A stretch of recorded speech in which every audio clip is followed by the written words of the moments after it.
Welcome, Greek U Nation, to episode number 199 of the Fraternity Foodie Podcast.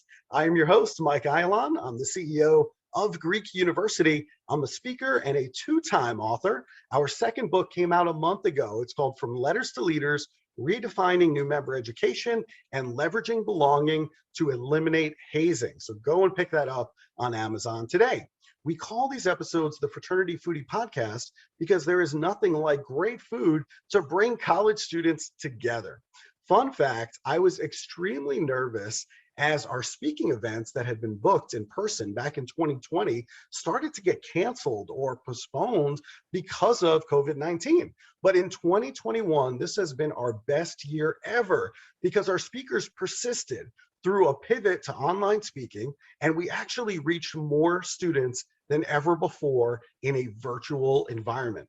The key was building a plan of attack, which included 2 books, growing the podcast to now 200 episodes, building our TikTok account to 15,000 followers, and doing virtual events on Zoom where we can invite our customers to get to know our speakers online.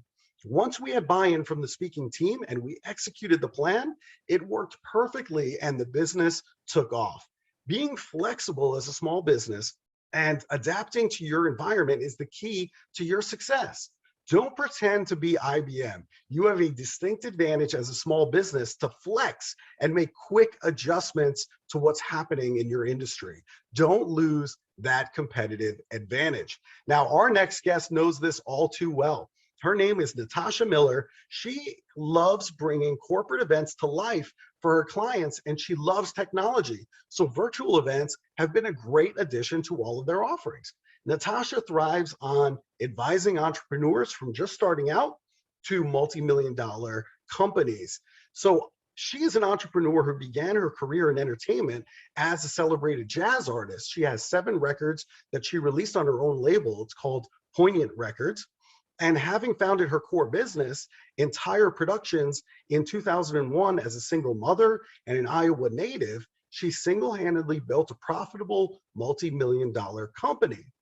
Entire Productions is the go-to event and entertainment production company in San Francisco, which serves all the major markets. Their client base is growing exponentially with the support of her incredible staff there. Entire Productions' trusted expertise is relied upon with a slate of high-end social and corporate special events for an enviable roster of clients, including, get this, Apple, Google, Salesforce. For the 3rd year in a row, they made it to the Inc. 5000 list.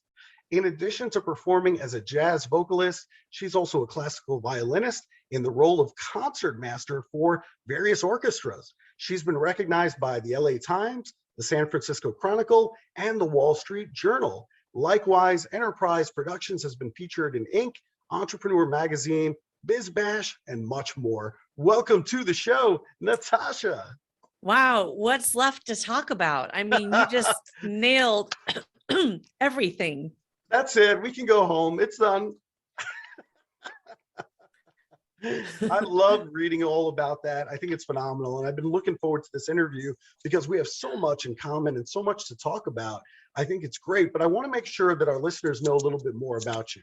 You had a difficult upbringing full of abuse, as well as some irreversible decisions by your parents that left you transient as a child. At age 16, you were in a youth shelter. Tell us more about your childhood. It was so ironic, my childhood.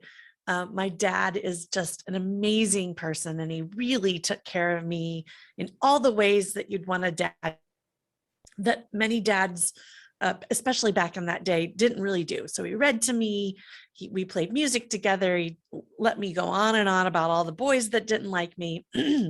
But the one thing that he wasn't able to do was protect me from my mother, who, just in a nutshell, hated me, said she hated me every day, was mentally, emotionally, and sometimes physically abusive to me.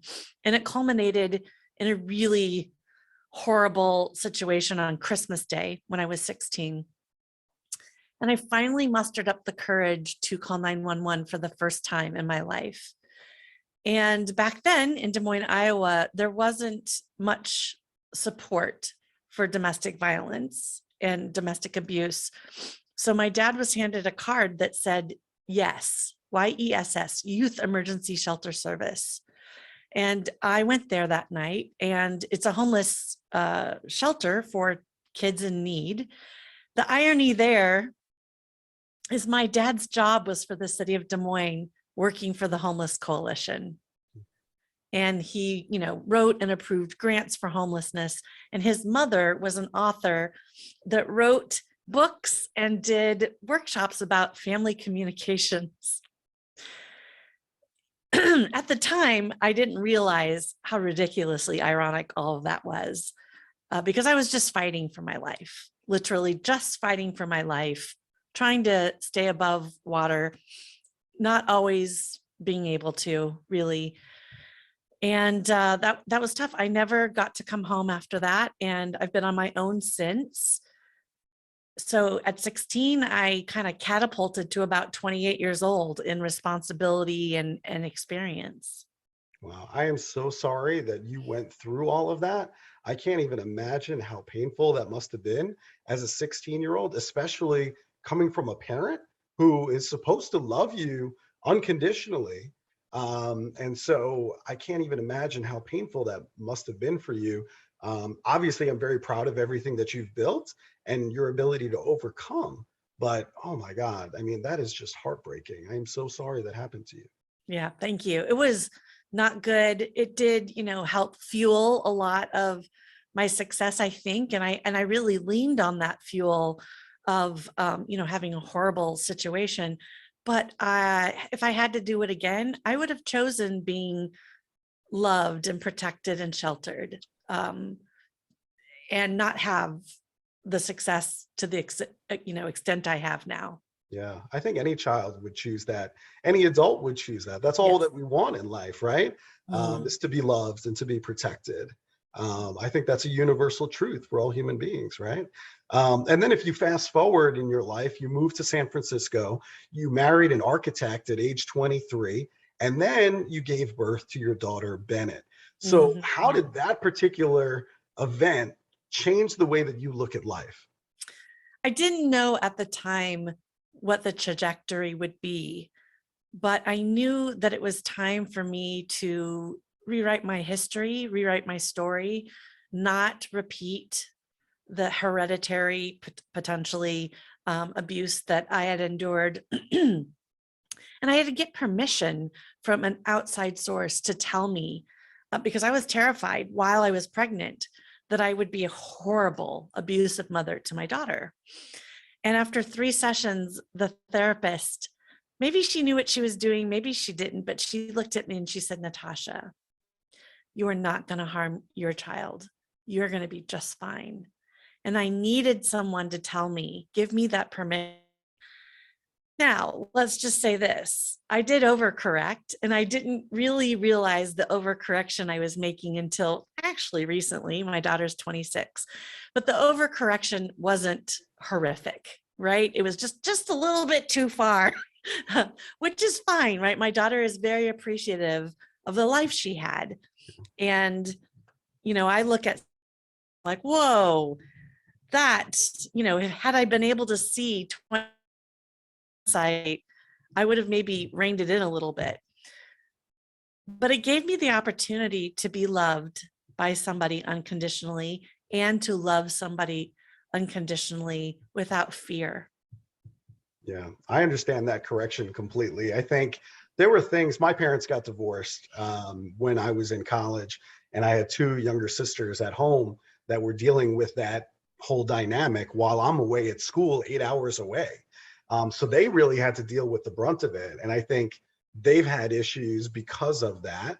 But I always said to myself growing up that, when I became a parent, which I am now a parent of 2 children, that I would do things differently than the way that I, had to experience being a child under their roof. So it is interesting. I think I also overcorrected. I think that's normal, that we want to avoid what happened to us so much so that we go the opposite end of the Yeah. spectrum. And then there are problems associated with that too, right? Yes. I think this is important to call out. One of the things that I overcorrected on was that I was always waiting, just desperate to be saved by anybody.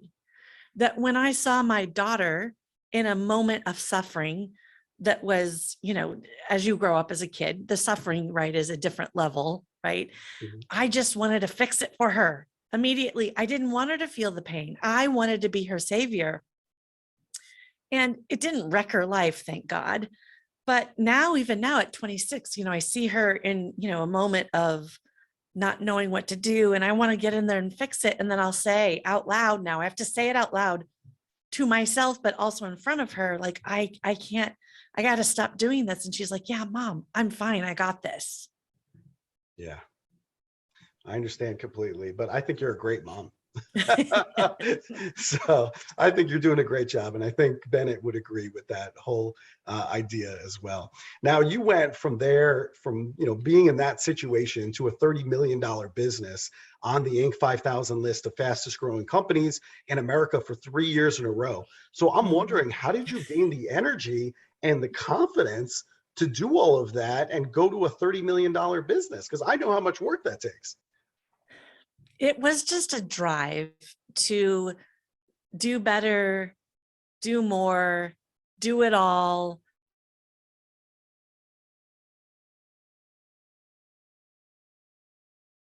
That machine of growth. So in about 2015, up until 2015, I had what most people would refer to as a lifestyle business, right? So I'm not making a huge amount of profit. I'm making an okay living for myself. I don't have employees. I am definitely giving to the world with my services, but it's kind of, I was Bennett's mom. That was the most important part. When Bennett got into high school, and she really didn't need me as much as before because she was more independent, that's when I started to scale and grow my company, not really knowing what that meant or how far I could go. And in 2015, I took a class at through the Goldman Sachs 10K program. It was a free master's in entrepreneurship, basically, class. That's when I started the next year seeing a 65% growth and a 70% growth. And so now I know how to do it, right? I know how to do it for myself, but other businesses. And I am creating a digital course to help entrepreneurs that are doing anywhere from 300,000 to $5 million in revenue to scale and grow their companies with systems and processes and it's, whole thing. I didn't have that vocabulary, language, or even much of an interest before 2015, honestly. Wow, that's absolutely incredible. And congrats on all that success. Sounds like a great course. You're going to have to sign me up for it as well. I think that's fantastic. And you also talk about not working in your business, but instead on your business. So what did you mean by that? So what I'm for my clients and being the one that they talk to and being the salesperson and being the marketing person and being in charge of a timeline, my team is delegated those tasks. And now I work on my business. And in fact, about, I think 20% of my time goes into working on entire productions as a visionary and a strategist. And Apple, et cetera, et cetera, et cetera. They don't know who I am. They don't care who I am. They don't care that I'm got my hands in their work. Now, this frees me up to do a lot of wonderful things for my core business and for my other entities. But it also makes my business potentially, if I wanted to sell it, much, much more valuable. And I didn't understand that until the last few years, that becoming an absentee owner of a business, which sounds negative, is actually incredibly positive. Yeah, I absolutely have seen that in some of the companies that I helped to build in New York City. If you're going to be the target of an acquisition, they want to know that this business is going to run with or without you. if you're tied to the everyday minutia of the business, if something, God forbid, happens to you, then their investment is zero now. I mean, it's down to nothing. So that's a really important point that you bring up that I don't think a lot of people really think about. So that's really good. Now, 80% of your industry was actually laid off due to the pandemic. And then you had this idea called the entire variety show. You went from literally anxiety attack to plan of attack. So talk to us about this pivot that you made during the pandemic and what that taught you about planning and new ideation. When the pandemic came and I realized that my multi-million-dollar revenue went to zero, I had a real, full-blown, very painful physically panic attack. They hurt, by the way, when you get them as aggressively as I sometimes do. But after 1 or 2 weeks after that, after having to lay off half of my team, the skies opened and the opportunities were revealing themselves to me with incredible amounts of creativity and ideation and energy that I was almost afraid. I felt like I was racing a clock to get all these ideas into play. The clock was, when was COVID going to be over? Anyway, I decided that I knew that everyone was going to be on virtual events, right? Didn't know to what extent, but I knew that they would be incredibly boring to sit there and listen to someone for 45 minutes to an hour and 15 drone on and on about what it is. So overnight, I came up with this solution, created a pitch deck team.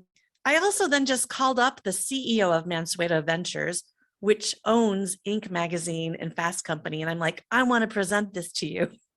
Like, I mean, no proof of concept, nothing to show them except for a deck of ideas. And the idea was to have short, segmented modules of entertainment, experiential events around the content. So you do something fun at the beginning, you listen to an artist perform, you learn how to do something, then your CEO speaks, whatever information. So it's just shrouded in fun stuff that people aren't expecting. And we are vying for, the outcome is we want people to say, damn, I never have to go to an in-person event again. This was amazing. And have them watching whatever's happening or interacting with whatever's happening and going, oh my God, this is so amazing. And I don't want it to end. Instead of, this is amazing. Oh, when is this going to end? Right? So those are the things that we were going for. And it worked. We did over 200 virtual events that year, 2020, from April to the end of the year. That's amazing. Good for you. I love the pivot. I love rethinking the business model. This is what successful entrepreneurs do. They sometimes have to reinvent themselves because of market conditions. And so that's all the difference between the entrepreneurial companies that literally just fail, and many of them do, by the way, in the first year or two, and the ones that reinvent themselves and are very successful. Huge companies have reinvented themselves. I mean, think about, companies like IBM. I mean, they used to be in the computer business selling computers. They don't even sell hardware anymore. It's all consulting now, So there are tons of companies, tons of examples. I'm not going to bore you with it, but just understand the companies that are successful, they learn how to reinvent themselves and adjust to what's happening in the marketplace. Now, mental health is something that so many college students that are listening right now, many of them struggle with. So how do you in particular use physical activity to optimize your mental health? Yes, it's very important. And so I would say, college students and humans, they're very conscious about their health and their physique. I do not do physical activity ever to lose weight, tone and sculpt, look better. So I'm walking or hiking or kayaking to get out of my own head, to get out into the fresh air, to just disconnect from everything and move my body. And I remove the idea that it might help me physically even though it does. Of course, it's good for heart health. It has no bearing on that to me. And I think, especially if you're in college, you might want to consider that. And it's a healthier approach to exercise and movement. I like yoga as well. There are so many things that you can do. But speaking of mental health, you can imagine having to endure what I did, that there are some mental health issues that I experienced. But even if you don't have a mother that says she hates you every day, you have mental health issues. And I would say, along with that physical activity, which is definitely separates your mind from whatever is happening with the spiraling episodes, you know what that means. It removes it from you, but also talk therapy is incredibly important. And for me, and this is not for everyone, we found that a medication was incredibly helpful from keeping me from going down into this dark, murky well that I couldn't get myself out of it. I just had to wait it out. And during that waiting out period, it can get pretty bleak. So I'm on a medication now where I can feel sadness and I can feel frustration and depression to a certain degree, but I don't go down to the depths of despair that I used to. Yeah, that's really great advice that you're sharing there. I think for me, seeing a therapist later in life, I really regretted that. I should have started much earlier in life. And had I known the benefits, I would have started that earlier. Totally agree with you on yoga. Yoga was one of my favorite classes that I took as an undergraduate at the University at Buffalo for college credit. And she literally taught me how to sleep and how to rest properly by shutting down my mind as I'm going down for bed. And it works. It literally works. And I never have trouble sleeping. And everybody in my family is like, how do you do that? You literally fall asleep in less than 15 seconds. They said, this is incredible. And I said, it's all from yoga in college as a college course. Yeah. Like, they'll teach you how to do it. Just go to a yoga class. So anyway, I love everything that you're doing. I think it's fantastic. And there are some great mindfulness apps out there that you can download on your phone that are really, really helpful to me as well. So I hope the listeners will check all of those things out. And therapy and journaling, those are things that you firmly believe in. Talk to us about how therapy and journaling has helped you in your journey. Journaling is just a catharsis. Like, you just dump it. You dump it onto the page. It doesn't have to be pretty. It doesn't even have to be legible. And you're removing it from your brain, so you don't have to keep going back to it. You've kind of relieved. And talk therapy, what recently happened is that I had this big boulder that I couldn't ever get around without going over it. And that boulder was my just recounting some of the horrible things that happened to me as a young person. And I thought I needed to keep those close and center because it was the fuel of my absolute success, but it was killing me. And because of a talk therapist, I never thought I could get over this. Something magically happened. And now, mentally, I don't even go there. My mind doesn't go there. And if it does, like right now, I'm talking about it, so it could go there, right? Mm-hmm. That mountainous boulder that I would have to get over, I just now look at it and go around it. That's amazing, to be able to get over something you never thought was possible. Good for you. It is a weight off my shoulders. Yeah. That's fantastic that you have that ability to do it. And I'm so glad you've got tools in your toolbox, like therapy, like journaling, to help you get around those things. And, speaking about, journaling and writing, we recently, we released 2 books in 2021. I know you have a book out there, Relentless. It's coming out. It's coming out March 22nd. I'm going to be, your first customer. I can't wait to read that book. Good. So since you're in this process right now, talk to our audience about some of the different publishing options that are out there in case our listeners are interested in maybe writing their own book like you're doing. Sure. So there are 4 main ways to publish a book these days, today. There is self-publishing through Amazon KDP. There's a professional publishing option, and there's many companies that help you, basically a commodity. The third is a hybrid publishing, where the traditional, which is the fourth, is flipped in reverse. So in traditional publishing, you're given some sort of potentially in advance, but they keep your intellectual property and they give you a pretty small royalty on books sold.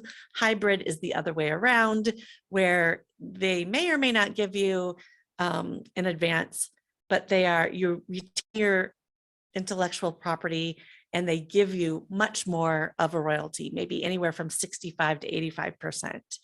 And they keep the balance. So that's kind of a quick primer of the publishing options out there. That's great. Hopefully, if there are a lot of stories to be told, I believe as a speaker that everybody has a story inside them. You certainly do, but hands down, just reading about you, I knew you had a great story to tell. But everybody has a story to tell inside them, and I think for me, it's always been a goal to write a book. Luckily, we cranked out 2 in this past year, so we were blessed with that. But it was a great process, a lot of fun. And I like being a producer. I like being able to put something out into the world instead of just being a consumer all the time. Mm-hmm. We actually talked about it on a previous episode of the podcast, and I think that's something that we can teach our children is to be producers in life as opposed to only consumers, right? Absolutely. And so, you putting out the book, I think sends a great message to Bennett in terms of, hey, this is what you can do if you're a producer in life, to put things out into the universe. And that's something that's going to outlive both of us, right? I mean, those books are going to be out there forever for people to read and to learn from, and hopefully to do really good things with. So that's a really cool feeling, knowing that it's going to be there forever. It's a really cool thing. Now, we love good food here at the Fraternity Foodie Podcast, and you happen to be in foodie heaven in San Francisco. I mean, San Francisco, by the way, for our listeners, this is my favorite city in the whole world, okay? It is, bar none, great food. I mean, talk about the seafood. You talk about Chinatown. I mean, everything. You got Napa Valley in a stone's throw away. You got Alcatraz. I mean, you could be there forever and, just have a blast. I love San Francisco. Mm-hmm. What is your favorite restaurant in town? I have a few in different cuisines, but I'll say 2 days ago, I brought my team to International Smoke, which is Aisha Curry, Steph Curry's wife, and Michael Minna's restaurant. And we had the chef tasting menu, which was kind of a mistake because there was so much food and I may have eaten 1 or 2 many ribs, but it was out of this world. Excellent. Wow. You're giving me ribs in San Francisco. This is I know. I mean, you do realize I live in Nashville, right? I mean, they might not be Nashville ribs, but look it up, International Smoke. I mean, you will be salivating just looking at the menu. I believe you, and I'm a huge Steph Curry fan, so right away I'm interested. But if you're ever in Nashville, Natasha, I will take you out for some ribs that I promise you are going to knock your socks off. I promise you. And I'm taking you up on that. Please do. And Nashville is a lot of fun. So I'm just saying, if you're ever in Nashville, you call this guy. All right. Yes. Gotcha. All right, let's make that happen. So if our listeners right now, if they want to use your services, maybe they want to book you to speak perhaps about some of the things that you've been through and persistence and being relentless, where is the best place for them to go and to connect with you?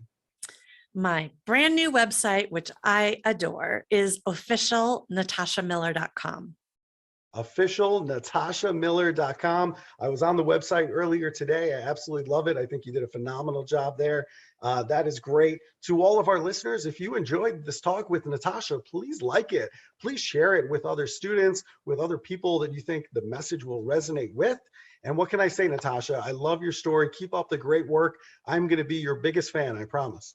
Thank you. It feels like you already are. I appreciate it. I believe in what you're doing. Keep up the great work. And please send our best to Bennett. And hopefully we'll see all of our listeners on another episode of the Fraternity Foodie. Thanks so much. We'll see you next time.